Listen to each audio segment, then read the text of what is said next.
Você já parou para pensar quantas vezes por dia que você pega o seu celular para ver as mensagens ou notificações, ou quantas vezes você rola o feed das redes sociais para ver vídeos curtos? Muita gente trabalha o dia todo na frente do computador e das poucas vezes que sai dele, vai mexer no celular em vez de fazer uma pausa, uma desconexão de verdade. Pois é, isso dá uma ideia do tanto que a tecnologia impacta o nosso cérebro. Não foi à toa que a Universidade de Oxford elegeu o termo brain rot, traduzida como cérebro apodrecido, como a palavra do ano de 2024. O dicionário de Oxford descreveu o brain rot como o seguinte: deterioração do estado mental ou intelectual de uma pessoa como resultado do consumo excessivo, principalmente de conteúdo online, considerado trivial ou pouco desafiador.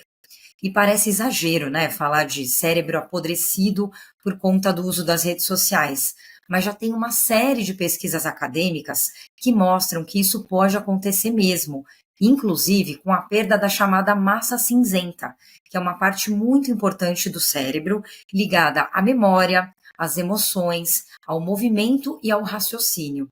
Vamos entender melhor sobre isso e saber o que a gente pode fazer para evitar o brain rot?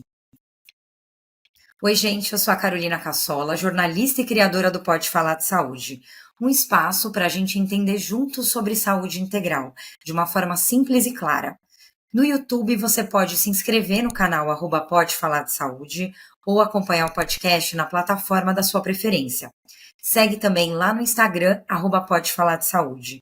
Curte e compartilhe esse conteúdo com quem precisa ouvir e deixa seu comentário. Essa é uma produção em parceria com a RWCast, a central de podcasts do Grupo Rádio Web. Bom, e a conversa nesse episódio é com a psicóloga organizacional Patrícia Ansara, que é precursora do conceito de segurança psicológica no Brasil e tem mais de 20 anos de atuação em RH. Patrícia, muito obrigada por aceitar o convite para participar dessa edição. Tudo super Carolina, bem. obrigada a vocês. Imagina, um prazer estar aqui falando de um tema tão urgente, tão importante. É verdade, a gente estava até falando aqui na nossa prévia, né, nessa loucura que a gente vive. Eu fico me perguntando aqui, né, diante desse termo aí que a gente explicou na abertura do Brain Rot, quem é que não está vivenciando isso hoje, né? Assim, acho que não tem como não escapar disso nessa era aí que a gente está vivendo de tanta tecnologia para tudo na Para nossa vida, tudo, e é né? curioso porque quando a gente fala sobre isso, a gente está falando o que está acontecendo com as pessoas, e é quase que dá para responder em primeiro lugar. Olha, eu, né, porque eu faço totalmente, ressoa totalmente na minha vida, né, hoje em dia, então eu sou uma dessas pessoas, né. Sem dúvida. Então, e pela sua experiência pessoal e nas empresas, Patrícia, como é que você tem visto o impacto do digital, assim, nas nossas vidas, nas organizações, né? Assim, quais são os sinais que mostram que a gente realmente está exagerando e prejudicando a nossa saúde, né, com esse excesso de Sim. tecnologia? Olha, acho que o impacto hoje em dia, o impacto digital hoje em dia na nossa vida, ele é muito evidente, né, ele está cada vez mais presente, é algo que a gente nem consegue imaginar um caminho sem volta, né, o desafio então é como é que a gente vai equilibrar tudo isso, porque a tecnologia ao mesmo tempo que trouxe avanços imensos, né, e vai continuar trazendo inclusive para a saúde, né, e que bom, ela também criou esse cenário que é um cenário de excesso da sobrecarga na nossa mente, né, que tem impacto no nosso corpo e tem impacto, na nossa psique, em todas as outras, né, questões aí que fazem a gente, né, ser um ser humano. Então, eu vejo assim, as pessoas, né, hoje cada vez mais cansadas, né, Carolina, exaustas, com mais dificuldade de foco, e aí foco para uma leitura, né, assim, você fez bem a apresentação, né, quando a gente se distrai, né, o que a gente está buscando que a gente não está ali tão focada, tão presente, né, então foco de uma leitura, foco num filme, foco numa conversa, foco na escuta, foco em dados para tomar decisão, né, então esse excesso de estímulo vai fazendo com que o nosso cérebro, de alguma forma, pule de um estímulo para o outro o tempo inteiro e a gente não faça as pausas que são tão fundamentais, né. Então, O que a gente percebe também é muita gente com alteração de humor, né, por conta disso, se impacta direto, não só na qualidade do nosso sono, na qualidade da nossa alimentação, mas na qualidade das nossas relações, né? Então a gente vai ficando de uma certa forma com esses consumos rápidos, mais impaciente, menos tolerante, né? Isso vai impactando, obviamente, o nosso ambiente de trabalho de uma maneira geral, mas também a convivência com a nossa família, com os nossos amigos, né? Então, acho que o principal malefício é justamente o digital tirar a gente dessa capacidade de estar presente, sabe, Carolina? E realmente se conectar de verdade com aquilo que a gente está fazendo ou com as pessoas, né? Sim, você falou uma coisa super importante aí, né, do presente, né? A gente vê muita gente ansiosa, e a ansiedade ela tá totalmente ligada a essa questão do futuro, né? Assim, de ficar sempre pensando, acho que esse pensamento acelerado de estar sempre ali nas redes sociais, às vezes as pessoas ouvem até o áudio, ninguém ouve mais o áudio no tempo normal Que dele, né, loucura. Patrícia? Assim, é tudo acelerado, é para ganhar tempo, parece que a gente tem que ganhar tempo o tempo inteiro. E isso me parece que vai gerando uma ansiedade cada vez maior na gente, né? Assim, além da ansiedade que a gente tem sobre as coisas, né, sobre as preocupações do dia a dia, mas acho que uma ansiedade muito ligada, acho que talvez a esse hábito que a gente tem de querer acelerar tudo, né? Acelera, você vê, se a gente acelera a voz das pessoas que a gente conhece, a gente distorce a própria, né, o que a gente conhece das pessoas, a gente está distorcendo para caber aquela pessoa que a gente gosta ou que a gente convive na nossa vida. Isso é muito louco, né?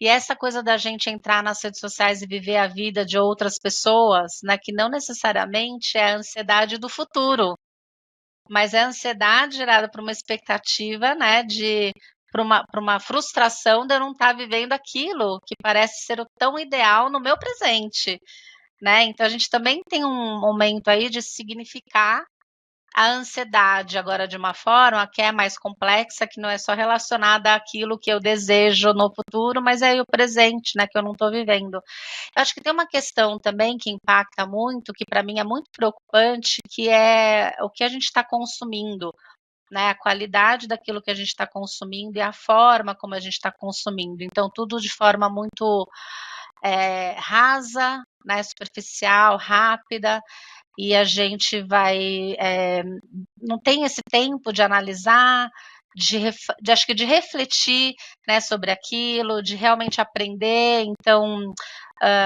de assimilar o conteúdo, né, e especialmente de trabalhar essa habilidade tão fundamental que a gente precisa para mudar o mundo, que é a de questionar, que é do pensamento crítico, né? Então a gente acaba indo num automático de vida, né? Isso também diz muito respeito a como isso impacta a nossa capacidade de dialogar, de se relacionar quando a gente. Olha só que louco, né? Se a gente engaja com conteúdo e a gente está toda hora recebendo aquele mesmo conteúdo em pílulas de 15 segundos, de 15 minutos, que estão vindo de lugares que a gente nem sabe, que pesquisas a gente não sabe de onde está vindo, a gente consome, a gente vai se tornando expert naquele assunto. E a gente, no lugar de expert, a gente já não quer mais aprender, então a gente fala o que é, a gente já é intolerante a uma discussão dialogada de pontos de vistas diferentes para a gente criar um mundo, né? Então, isso é muito preocupante também, Verdade. né? E também, assim, me parece também que a gente, muitas vezes, todos nós, né, que não vamos. A gente não pode se eximir também de que muitas vezes a gente faz isso, né? Às vezes você vai pegar o celular, o mesmo rede social, às vezes sem propósito, né? Porque às vezes a gente antes pegava, não, preciso mandar essa mensagem aqui. Quando você vê, você já perdeu o foco do que você ia fazer, você nem lembra mais o que você ia fazer, e aí você falou, a gente começa a consumir também conteúdos que nem necessariamente era o que a gente É. estava buscando, né? Né, conteúdos que vão aparecendo ali naqueles vídeos curtos, que aí você vai rolando, parece que aquilo foi feito para que a gente realmente não se desconecte, né? Que a gente fique ali o tempo inteiro sem nem saber o porquê que a gente está consumindo aquele tipo de coisa, que eu É. acho que é o que está muito ligado, né? Com a questão Tá do brain totalmente rot, né? Desse ligado. conteúdo Até quando vazio, você né? traz, né, da onde que vem a palavra brain rot, e ela, apesar da gente estar usando ela hoje, né, ela já é um termo que foi usado pela primeira vez há mais de 150 anos, né, por um filósofo inglês, em que ele usa uma metáfora muito interessante, que é o brain rot se assimilar com o processo de apodrecimento das batatas. Naquela época, 150 anos atrás, quando as batatas nas plantações elas eram atingidas pelas pragas, né, ou por questões externas ali que de alguma forma as doenças e tudo mais, né, perdiam as batatas.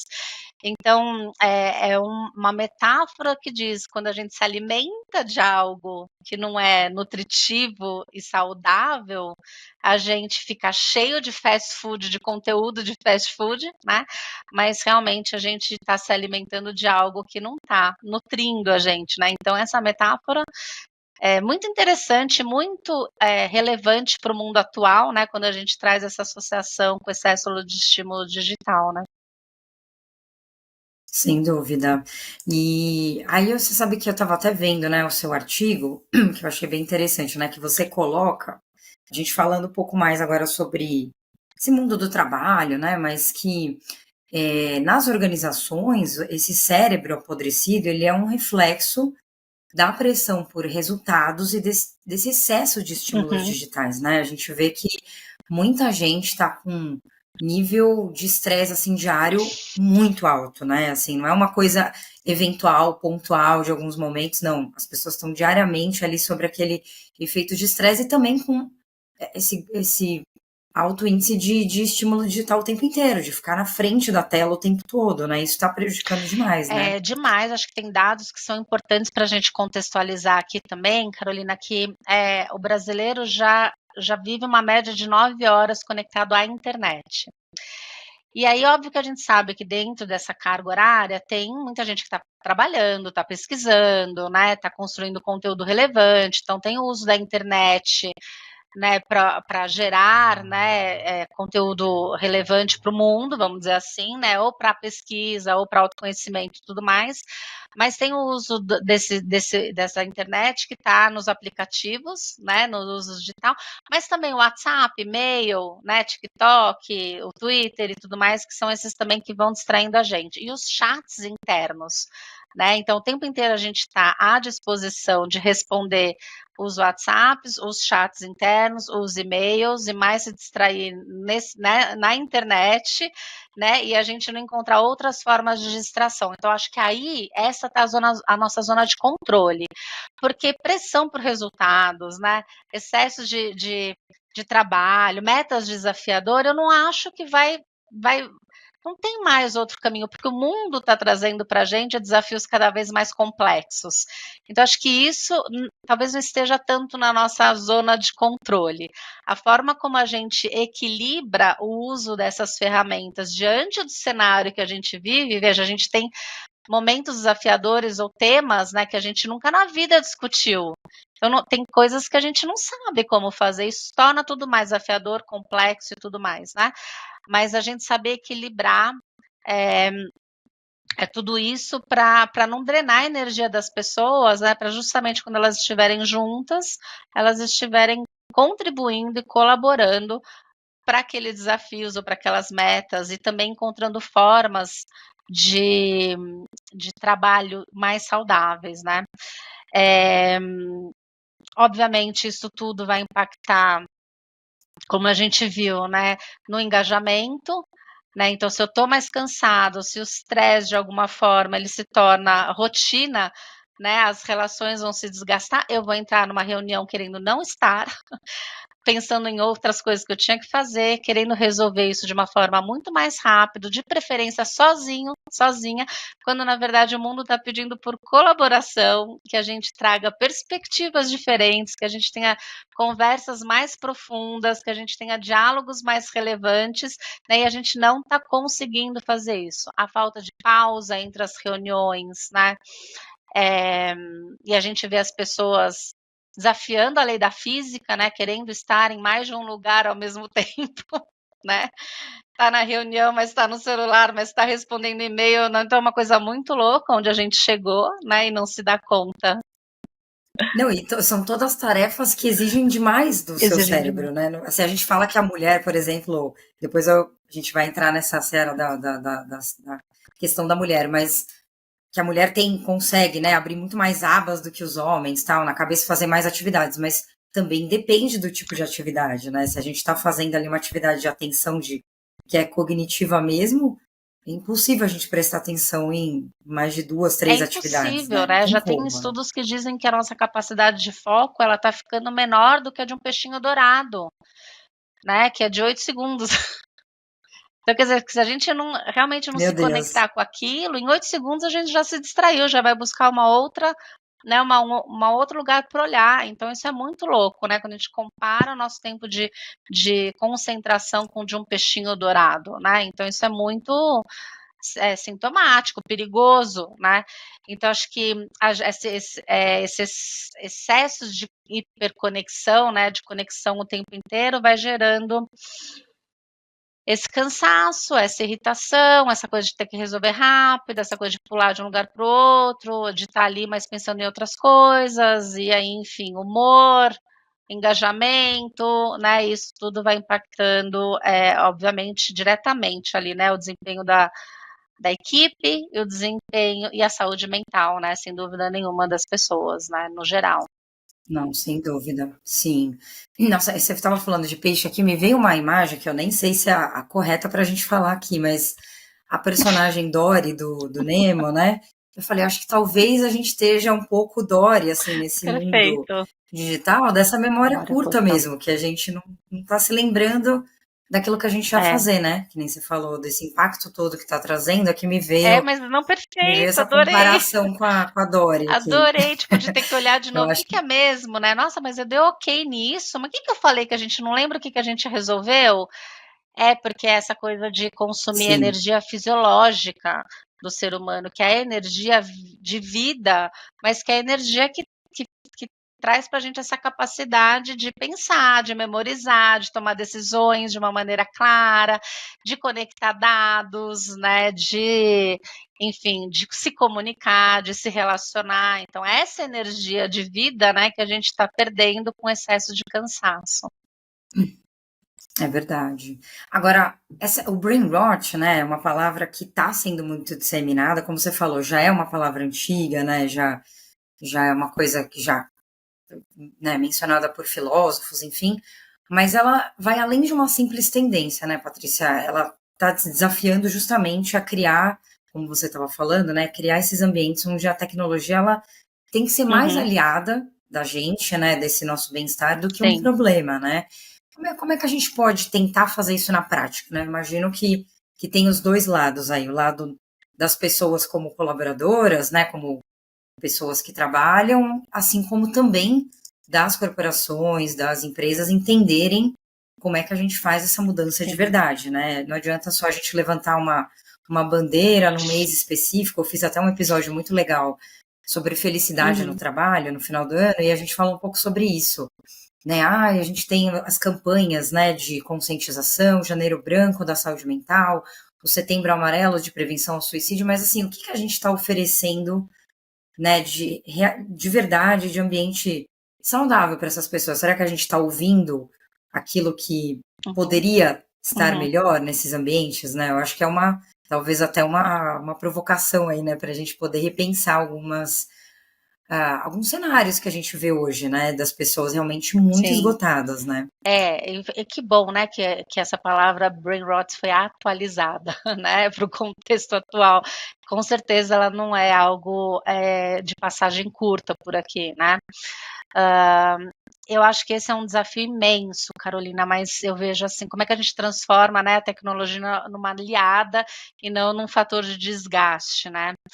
Isso obviamente, vai só é possível se a gente mudar a cultura, mas isso é tão desafiador, porque ele vai mexer num sistema inteiro, né. Vocês que trabalham, né, com saúde integral, quando a gente faz campanha de felicidade, campanha de Setembro Amarelo, campanha automaticamente no nosso cérebro a gente está recebendo isso como mais alguma coisa para fazer, né, e a gente não está vendo isso como forma daquilo, dos hábitos do dia a dia.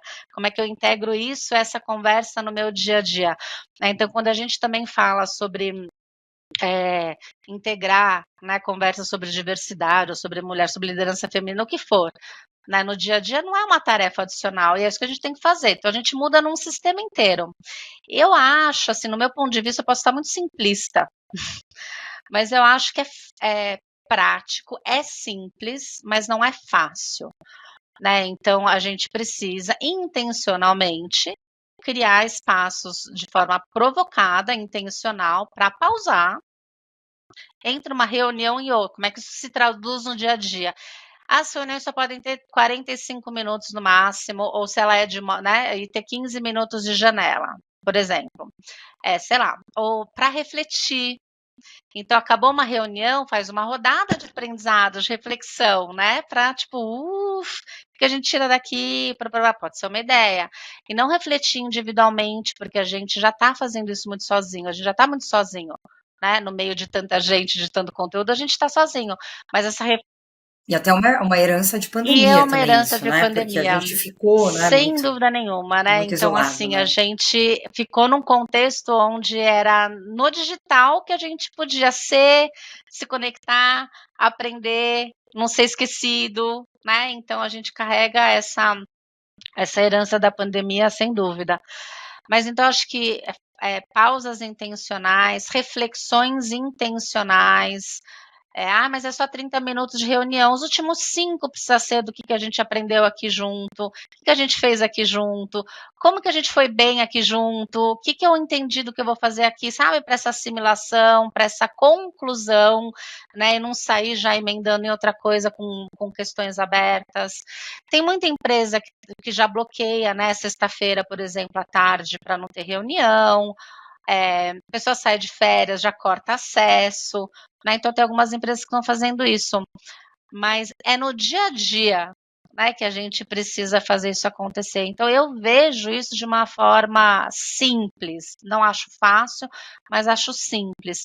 E especialmente criar um jeito em que a gente olhe para a forma como a gente está trabalhando junto e se desafie a encontrar uma maneira que é mais produtiva e mais saudável, né. Então se a gente parar e perguntar para a gente mesmo, o jeito que a gente está trabalhando está ajudando a gente ou está só sobrecarregando? Eu arrisco dizer que 100% das pessoas vai dizer: "Nossa, está super sobrecarregando", né. Então, qual que é o primeiro 1%, sabe? O que a gente pode mudar em 1%? E aí quando eu falo que é sistêmico, às vezes a gente vai esbarrar em repriorização, né, e aí quando eu preciso repriorizar, eu preciso dizer não, e aí quando eu digo não, eu vou impactar o outro, que vai impactar o outro, que vai impactar o outro, então é sistêmico o negócio, por isso que eu acho que é difícil, né, fazer, então começando assim, pelo grupo de trabalho, o que a gente pode fazer pra gente ser melhor, sabe, pra essa qualidade que a gente tá junto ser uma qualidade, de realização, né, de produção, mas de realização, sabe? Sim, faz todo sentido. E essa questão da pausa que você fala, é o que você falou, é simples, mas é uma coisa que a gente não vê as pessoas fazendo mesmo. E quando a gente realmente se propõe a fazer, às vezes eu vejo que para mim mesmo no trabalho, quando eu consigo, você tem que se disciplinar um pouco para fazer isso, e lógico, também não emendar uma coisa na outra, né? Às vezes de demandas que te pedem, mas você consegue dar esse respiro pro teu cérebro mesmo, né? Ou mesmo essa coisa de quem puder, sei lá, respirar e olhar para a janela mesmo, né? Assim, para você sair um pouco desse ambiente muito fechado e tal, dar um respiro, vai tomar um Sim, café, vai tomar uma água, trocar ideia com alguém se tiver no presencial, por exemplo, não sei. Mas são coisas que já ajudam a. E essa reflexão que você fala, eu acho muito legal, que eu também acho que quando a gente está vendo ali uma coisa muito densa, uma reunião, uma palestra, alguma coisa, da gente ver o que a gente está é. assimilando, né? Realmente é um exercício interessante, porque cada um também sente uma percepção, mas parece que a gente vai treinando o nosso cérebro para assimilar aquilo que E realmente é colocando numa importante, né? Aquilo rotina, que né, então não fica mais um to do, é, fica algo que é sim, parte da rotina. "Ai, não dá tempo de fazer essas pausas. Antes de começar uma reunião, vamos fazer uma respiração todo mundo junto? Vamos virar os celulares para baixo? Vamos, sabe, silenciar notificações? Quais são os combinados que a gente aqui no nosso mundo, né, de trabalho, nas nossas relações aqui, a gente pode fazer para um cuidar do outro, né?" Então tem coisas que a gente consegue fazer que são grandes, de grande impacto, tem coisas, né, que a gente pode já ir mudando nosso mundo, assim, junto com o outro, sabe? Sim. Agora a gente falou aqui de ansiedade, né, que acho que inclusive acho que foi a palavra do ano para o Brasil, né, porque o brain rot foi global e Sim. realmente a gente vive, né, uma epidemia de diagnósticos de transtornos mentais, né. O Brasil tem o maior número de afastamentos por ansiedade e depressão nesses últimos 10 anos, né, então é muita coisa, quase meio milhão de pessoas afastadas por conta desses transtornos. Qual que é a relação disso, né, Patrícia, assim, com esse cérebro apodrecido, né? Porque realmente acho que está tudo muito De interligado, né? ansiedade? Nossa, ela é direta, né, e ela é muito urgente, assim. Então, inclusive ontem, deixando até uma dica, assisti a Netflix, né, a série Adolescência, que traz justamente o impacto das redes sociais na relação dos pais com filhos, e tem um desdobramento absolutamente impecável, assim, é uma série de 4 olha, até arrepia de falar, Carolina, é impecável, assim, a série. Ela entra em discussões no nível de reflexão justamente disso, né, do quanto a gente está ausente, né, e também nas nossas relações, e aí no caso dentro de casa. Então, eu acho que o brain rot, né, esse cérebro apodrecido aí, ele é, só o início desse adoecimento, que a gente está vendo crescer, infelizmente, né, a ansiedade aí a gente ganhou, troféu, né, que pena. Então quando o cérebro ele vai saturando de estímulos, né, ele vai perdendo essa capacidade de regular as emoções. A gente perde a capacidade de regular as emoções, a gente perde a capacidade de lidar com o estresse, né, de tomar decisões com clareza, então tudo vai se tornando muito urgente e a gente já amanhece devendo, porque a gente já fala também, estamos correndo atrás dos resultados, estamos perseguindo, a gente já usa verbos que já indicam que a gente está para trás, né, que a gente precisa correr e perder fôlego. Então acho que isso certamente abre espaço para crise de ansiedade, depressão e tudo mais, né. Eh, eu acho que a gente precisa ficar atento aos comportamentos. Então se eu de alguma forma estou me autorregulando bem, eu tenho uma rotina saudável, eu estou percebendo quem não está, né, ou que está o quê? Que está se isolando, que está mais irritado, mais irritada, que está perdendo prazer por coisas triviais, até por tédio, né, está perdendo prazer pelo tédio, está com o humor alterado, enfim, está mudando hábitos de vida sociais, de comportamentos. Então acho que a gente precisa, alertar, né, porque muitas vezes essa doença é muito silenciosa, aí a gente não percebe, quando a gente vê, a gente já teve a crise, né, de ansiedade, já está no estado de depressão, e enfim, burnout, crise de pânico e tudo mais, alcoolismo, Sim, sim, né, drogas lícitas, ilícitas e tudo mais. claro. E aí a gente pensando também nesse cenário da mulher, né, Patrícia, acho que você vai até concordar aí comigo, mas me parece que a mulher ela está muito mais em desvantagem nesse cenário, né? Se a gente fizer recortes sociais, então, mais ainda, né? Uma mulher negra, da periferia, enfim, né, com condições sociais um pouco mais complicadas, vulneráveis, enfim. Essa saúde mental também fica negligenciada, né? Além dela sofrer mais com todas essas pressões, ou mesmo quando não está num cenário tão de vulnerabilidade, a gente pensando mesmo em pessoas de classe média, hoje a gente vê a demanda que a gente tem de tarefas que a gente realiza no dia a dia que também exigem esse Uhum. digital, né? Então, assim, é o aplicativo da escola do filho, tem que fazer compra, responder milhares de mensagens, quer dizer, dar conta de toda essa questão de trabalho e junto com tudo isso, esse cenário do dia a dia, que eu acho que é o que vai perdendo nessas relações também, vai minando esse tempo de passar o tempo com a família mesmo, né? Assim, é um cenário muito difícil, né, assim, da gente equilibrar, né? Eu acho que a gente também, como sociedade, vai ter que talvez ter um olhar aí um pouco mais atento e mais, assim, essa divisão de tarefas, a gente está começando a discutir isso ainda muito lentamente, né, sobre famílias que estão conseguindo fazer isso, né, os parceiros, parceiras, enfim, né, que estão ali realmente dividindo as tarefas de forma mais justa, mas ainda não é um Ai, cenário acho que a ideal, né, luta é muito muito, muito muito longa longe. ainda, né. Eu acho que tem várias camadas essa conversa, assim, mas, até encontrar lugar não só tempo para a família, mas para ela mesma, né, para a mulher. Acho que a gente está sempre querendo encontrar né, agenda para estar com a família, mas a gente de novo não está se colocando em primeiro lugar. Eu acho que é uma conversa que dá um outro podcast, né, imenso, acho que para a vida, mas eu penso em 2 coisas, se eu puder agregar, né, a tudo isso que você já falou. A sobrecarga mental invisível da mulher, ela é algo que ninguém contabiliza, né, porque não é só cuidar da família, cuidar da casa, cuidar dos filhos, é essa gestão de projeto que a gente faz o tempo inteiro, né, de marcar o dentista, de qual é a data que vai ser boa, se já virou o cartão, se eu vou pagar, mas nossa, né, e como que eu vou fazer com a agenda de trabalho, etcétera. Eu acho que tem um outro aspecto relevante que me ocorreu, né, conforme você ia falando aqui, que o digital também trouxe uma oportunidade para a mulher empreender. Então, o número de mulheres empreendedoras cresceu absurdamente da pandemia para cá. Então, se eu não posso sair de casa, porque eu tenho que ficar em casa, então eu vou empreender, eu vou ganhar meu dinheiro dentro de casa. Só que não basta você estar no digital, você tem que gerar conteúdo, editar vídeo, ser interessante, né, fazer cortes de 15 minutos. Então, assim, tem um excesso de sobrecarga também para ser relevante, para ter engajamento, para viralizar, para você receber o dinheiro, né, que não é uma habilidade nossa, né? A gente não é conteudista, a gente não é marketing digital, a gente não é editora de vídeo, né? Então ainda tem toda essa sobrecarga de as pessoas que estão fazendo isso sozinhas, né? Porque não tem condição de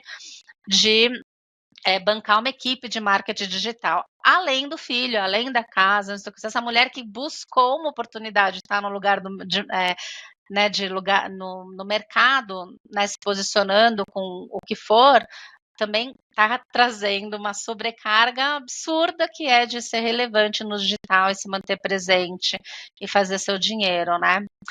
É, e acho que dentro dentro das empresas, em qualquer lugar de trabalho, como a gente está mais intolerante, o espaço da mulher, ela fica mais desafiador, porque para as mulheres ganharem um espaço de relevância, de igualdade, de tudo que a gente precisa de escuta, a gente precisa dialogar, a gente precisa contrapor ideias, a gente precisa trazer dados, e com esse nível de intolerância que a gente está, não estou falando intolerância de ideias políticas, né, da gente estar polarizado e tudo isso, de intolerância do tempo que a gente tem de escutar e de debater, está cada vez menor, tolerante nesse sentido de estar presente, atento, vai vai diminuindo o espaço que a mulher tem de se mostrar relevante, sabe. Então a gente está cada vez dependendo mais de outras pessoas para falar: "Vamos escutar a Carolina? Vamos escutar a Carolina? Porque a gente tem só 20 minutos, Carolina, agora a gente não vai dar, a gente já vai para outra reunião",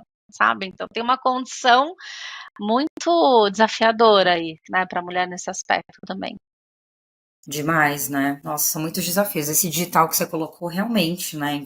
O número de empreendedoras que a gente tem é enorme, e isso tudo também gera esse desgaste mental enorme, né? Só para a gente terminar aqui, Patrícia, essa questão do apoio psicológico, ele é muito importante. Hoje se fala muito mais abertamente sobre a importância da terapia, né? Das pessoas, a gente vê até homens jamais buscando isso para tentar organizar, né, ali a sua cabeça, conseguir organizar as ideias e, enfim, né, cuidar do seu, né, ter esse autocuidado da sua saúde mental, enfim.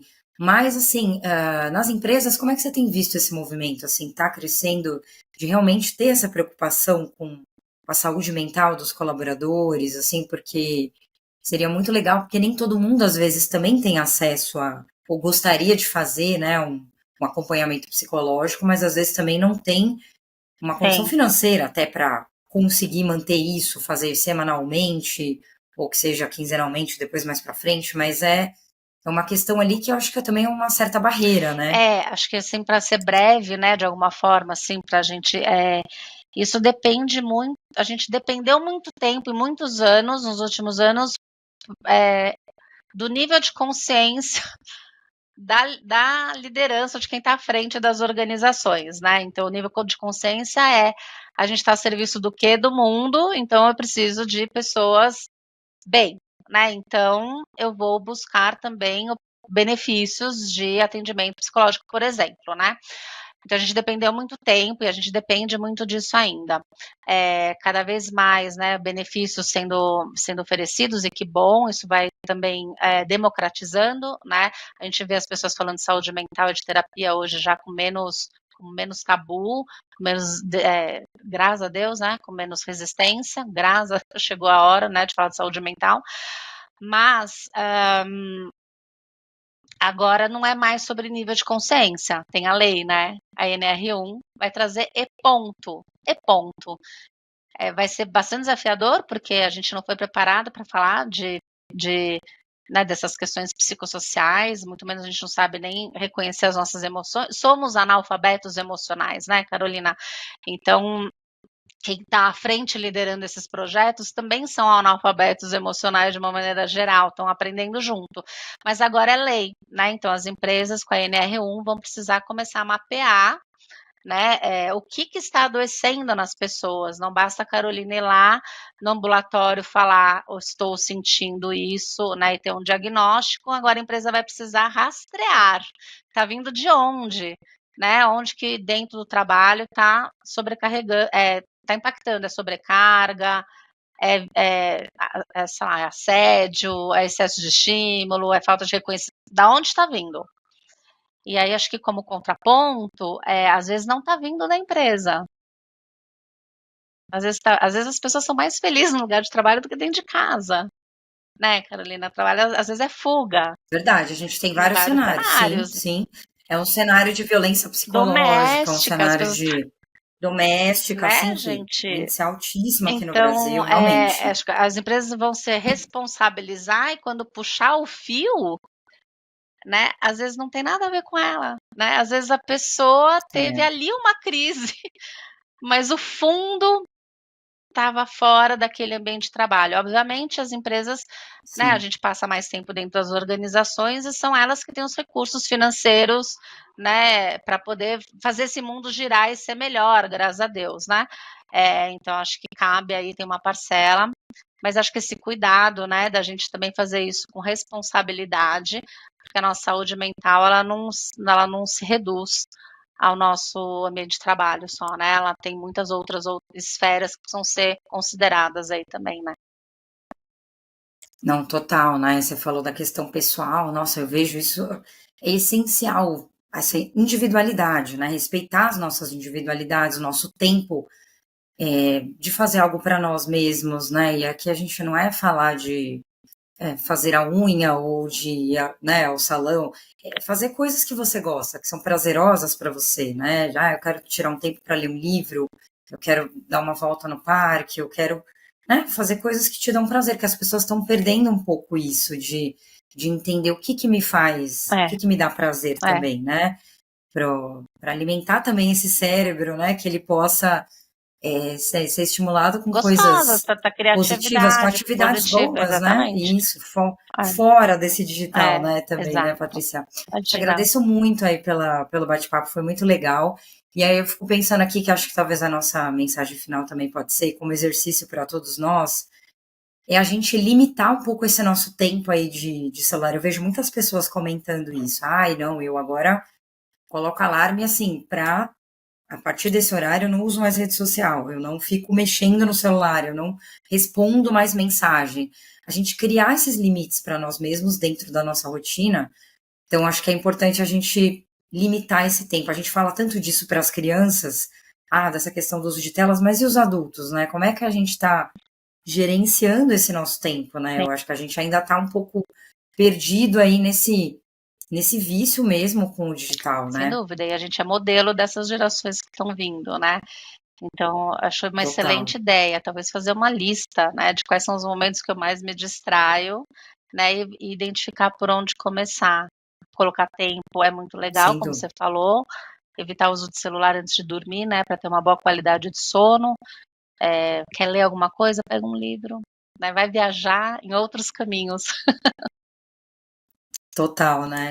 E aí ter diálogo também, para quem Diálogo. não mora sozinho, por exemplo, né, conversar um pouco, trocar ideias, né, assim, né, às vezes não também não é um assunto muito cabeça para não acabar também com a noite de sono, obviamente, mas dialogar mesmo, né, com o teu parceiro, com a tua parceira, enfim, e criar ambientes mais saudáveis. É desafiador, mas a gente precisa realmente começar a fazer isso para que o nosso cérebro não entre A aí vida nesse social, nesse acho que de uma maneira apodrecimento, geral, né, né. Carolina, a gente está muito rodeado de conteúdo, Total. de gente, como eu falei lá no começo, mas a gente na internet, são pessoas que a gente não tem nenhum vínculo.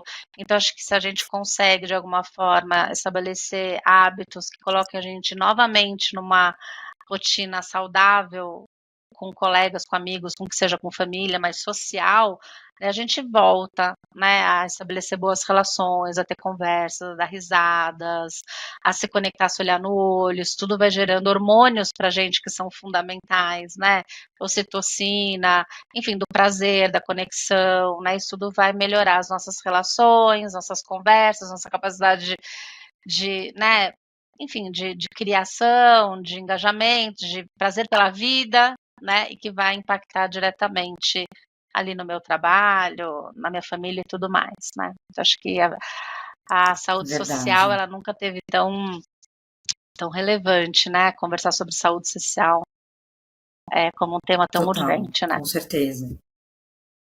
Verdade. Patrícia, muito obrigada mesmo aí pelo bate-papo, adorei as nossas reflexões.